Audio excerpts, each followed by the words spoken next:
Chapter 11. Now that we're approaching the climax of the story, I've been instructed to cut the silly chit-chat. No more talk about toilet breaks and sparkling Simure. No more editorial ad-libs, as it were. No more telling you about the scandals that happened in Cannes, or the fact that we should far better have trusted Luke Hutchins, our crooked literary agent, with the photocopies of my penis than the ones of the vicar's business plan. My lips are sealed. I hereby promise to avoid any further unnecessary deviations, hesitations, repetitions. Except a quick one, perhaps, about the night before Billy G's concert, as is indelibly etched on my forgettery. I couldn't sleep because of this sense of impending doom. After all, it could hardly be a coincidence that Emma had followed Billy G to Japan. Emma was here for a purpose, and we hadn't even succeeded in changing our vulnerable radio mic system. Over breakfast, I tried to persuade the vicar that he must do something rather than sleepwalking his way to disaster. "You're like that emperor fiddling while Rome burned," I said. "Yehudi Menuhin. Now that is serious," he replied. The jet lag had not dampened his sense of humour, nor his appetite, as he was working his way through the largest English cooked breakfast I had ever seen, carefully pushing the bacon and sausage to one side as if touching repugnant life forms. "Even the working classes are allowed to eat, you know," he said when he saw me looking. "They serve you over there. It is all or nothing, no vegetarian options." "I'm far too nervous to have any appetite," I said. "You must do something about these radio microphones. Persuade Billy G not to use one." "Would that not be rather like giving in to terrorists? We English do not do things like that. We march slowly towards the guns, dressed in all our finery." He paused to eat a mouthful of scrambled egg, carefully wiping his mouth with his napkin before continuing.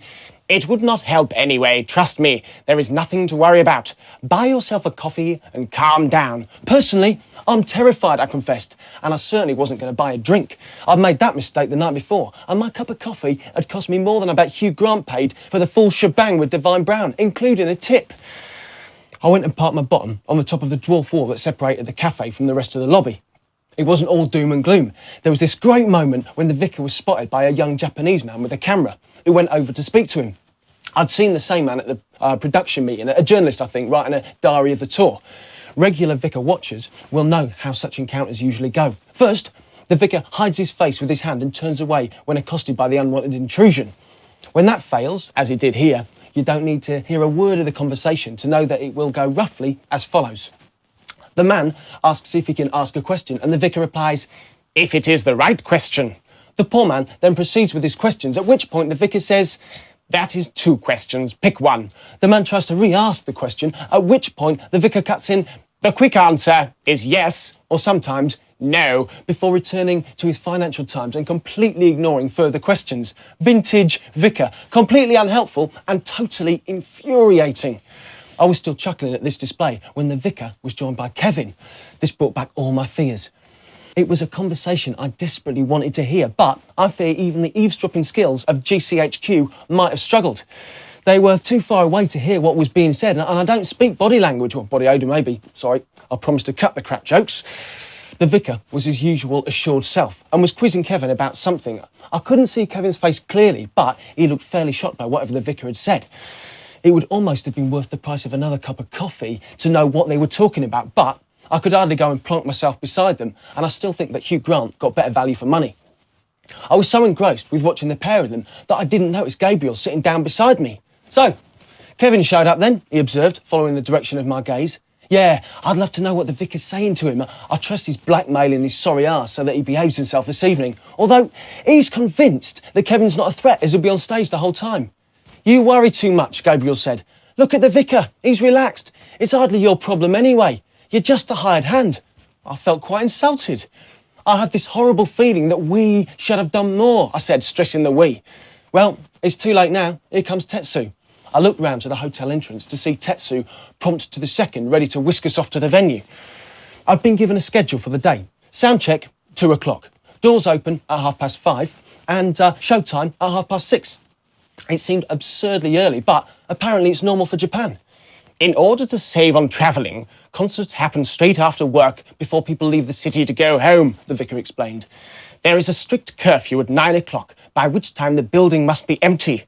You watch at the end of the concert.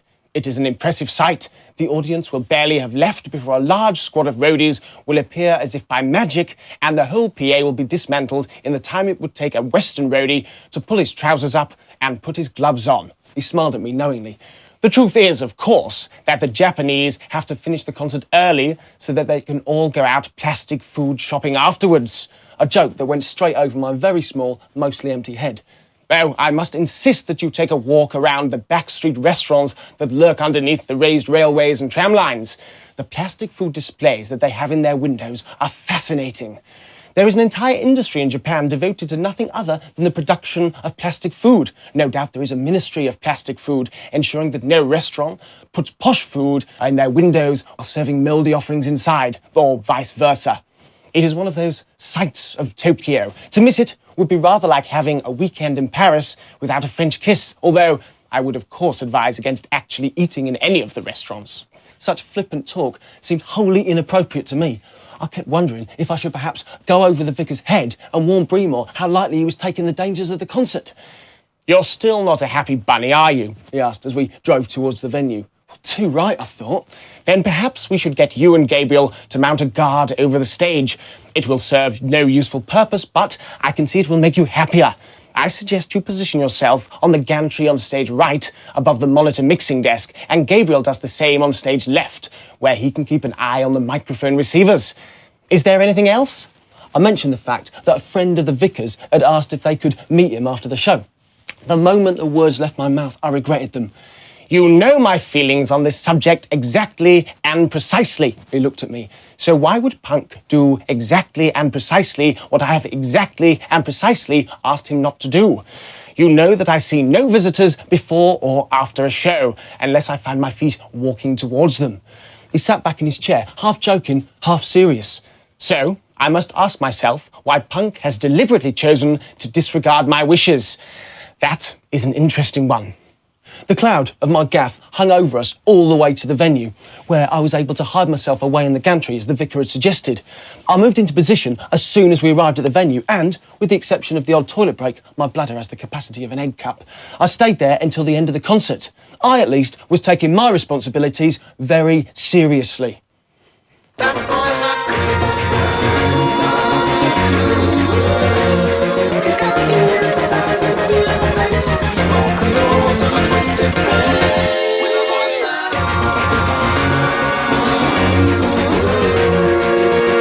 They didn't even bother getting to the end of the track. Billie Jean waved her arms like someone flagging down a car and the song petered out. Okay, save it for tonight. It don't pay to come too soon. Not that any of you guys would understand that. My God, she yelled. Just where do you get off? Thank you so much for the insult. If you were a burglar in my house, I would happily grab a kitchen knife and hack you into little pieces and then feed you to the cat. I'm looking For Kevin, I know.